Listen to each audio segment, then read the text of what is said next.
Hey, hey, hey, hey. Love Dr. Nikki from Oranum.com here. How you doing today? I hope you're having a great one. Welcome to week 2 of my Runes 101 video blog, my 4-week series. And here in week 2, we're going to talk about putting the runes to work for you and how you can get some runes of your own to work with.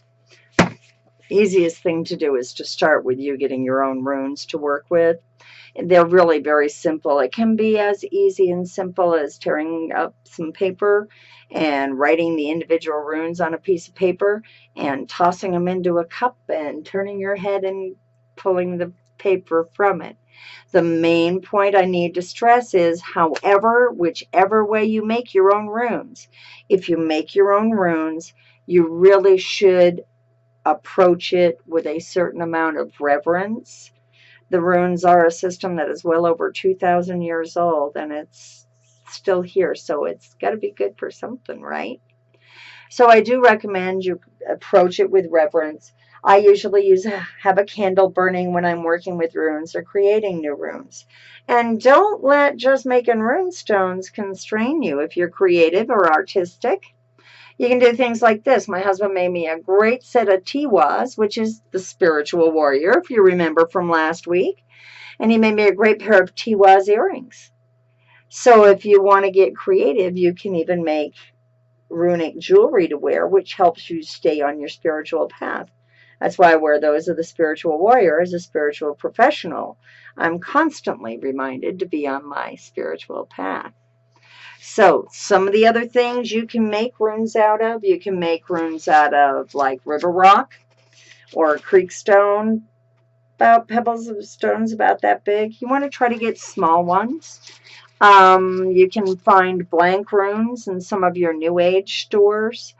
Some places you can buy runes online where they have them made out of jewel stones. I still drool. You notice I don't have a set. But they do. They have, you can spend a lot of money on runes, or you can make a set for yourself. It's how you feel you want to work with the runes. That's what's important. Some of the other things you can make them out of, though, is wood. And that's taking a branch from a tree and sawing it in discs, and then sanding the discs and etching the rune onto the discs. Something else you can use, well, I recommend you use something that is natural. You might want, if you want to do them by writing, you might want to get some vellum to put them on. And these runes are made out of fallow deer antler. This is Sowilo. The letter kind of looks like the letter S. So it's really up to your imagination. Some people make them out of pottery. And it's really up to you how you want to make a set of runes for yourself. But the point is make sure you come with it. I usually, if I take a branch from a tree, I thank the tree. If I take rocks from the stream, I thank the stream for making the rocks rounded for me to use. But you also can get a commercial set for about 20 bucks. A lot of them come on these made discs, and they're very nice and easy to work with. Now, how do you use them once you make them? Well, you can always do the pick a rune a day. That's always a good thing to do, is just pick out a rune and meditate it, kind of like picking a tarot card a day, that type of thing. Or some people pick a line out of scripture for a day to focus on. It's a good kind of meditation kind of thing. Another way to use your runes is putting a single, carrying it with you. Another way to use them is to make a sigil for meditation and to meditate on that sigil. Now, a sigil is, of course, for those that don't know, it'd be 2 runes down, right? And then 1 rune placed on top of them. And then you can look at that and meditate on it. If you're going to use a sigil for meditation, I recommend you review the keywords for the individual runes so that you can kind of see how they interplay, and if any keywords come up, that's really a point of the rune and meaning of the runes to focus on. There's always wearing the runes like I'm doing with my earrings. And some people pull a rune and hold a rune in each hand while they're meditating. So there's a lot of different ways, and whether you've made paper runes, vellum runes, or runes out of gemstone, they can be used any of those ways. Now, seeking the runes for inspiration, again, that's a good way to use the sigil. You're 2 down and 1 up. And it's also a good way for inspiration. I kind of like recommending you take 3 runes rather than just 1, because sometimes the meaning with just 1 rune is unclear. Now, the runes were initially introduced to me as more of a self-introspection device than rather a forecasting device, like, say, the tarot. And so for me, the runes are more about getting deep and getting real with yourself than trying to kind of look to the future and is he the right one? Probably isn't the best question for the runes, but am I on the right path is a perfect kind of question for the runes. Now, there are, like with tarot, there are lots of different spreads you can try with runes. One of my favorite is the simple 3 rune casting, which the first rune is your action, the second rune is your challenge, and the third rune would represent an overview of the situation. And then, of course, you'd also look and, do I have a lot of power runes? Do I have a lot of runes that have the same kind of keywords? You would look for that kind of emphasis. So that's one of the runes you can do. And those positions, again, are action, challenge, and overview. Now that's for a quick 3 runic spread.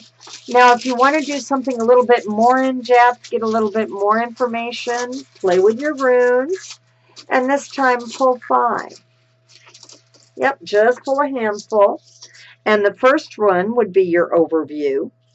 The second would be your challenge. The third is the course of action called for. The fourth is the sacrifice.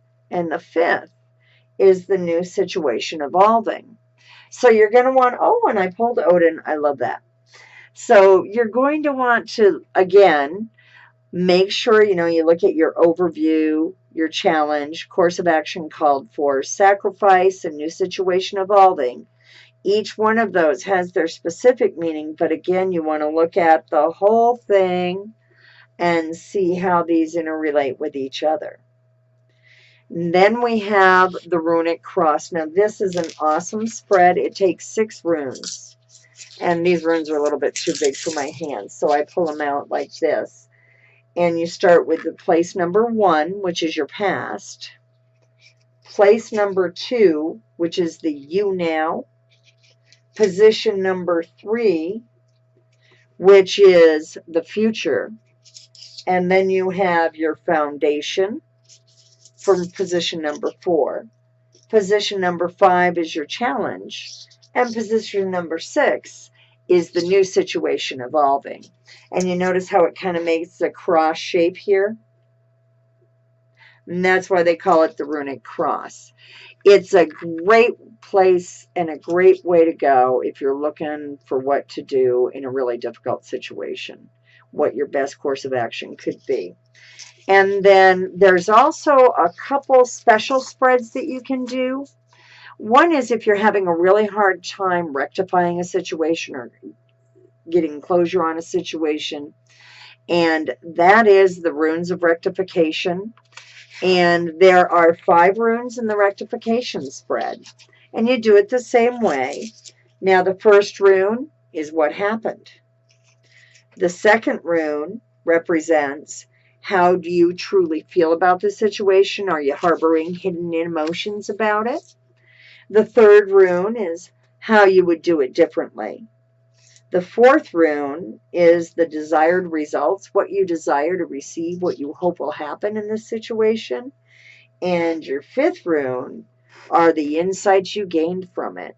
And again, looking at all the runes that you have to see if there's combinations or if there's something very jarring that could be a part of the meaning too. So that's the runes of rectification. Now the next one is a 6-rune spread.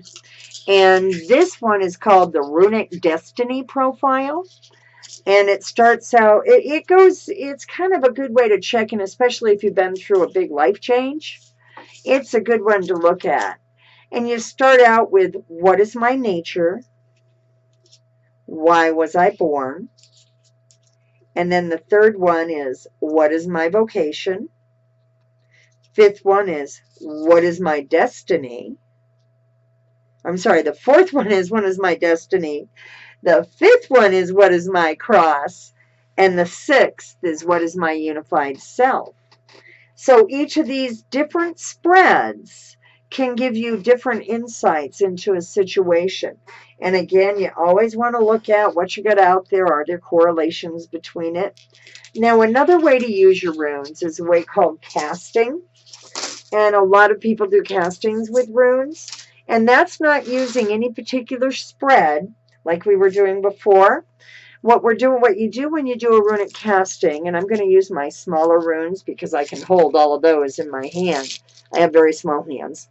In a runic casting, what you do is either dump them out of the bag. I don't like doing that because they can break real easy. But you just cast them about, and you look and see, number one, what's going on in the casting. Are there some that's way far out? Those might be things to either ignore or look at closer. How many are upright? How many are down? The ones that are face down, you don't need to worry about too much. But the ones that are face up, you really want to pay attention to them. Are some leaning on each other? Like here we have quite a grouping where they're all mushed up together. That could be the point of congestion in your life. So with the castings, you need to be a little bit more intuitive, but they're also good at showing what's coming up next. You want to look at what's close to what, because that can give you indicators about what's going on in the situation. And there's literally lots of different groupings that can come up. Now, next week in our class, what I'll be talking about is those specific runic groupings that you'll want to be looking out for.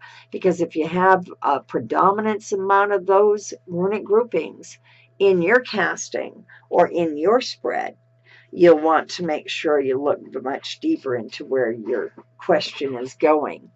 I hope I've helped with my class. And I'm Love Dr. Nikki at Oranum.com. I hope you'll stop by my free chat and visit. And we'll see you next week with a class for runic groupings. Have a great day.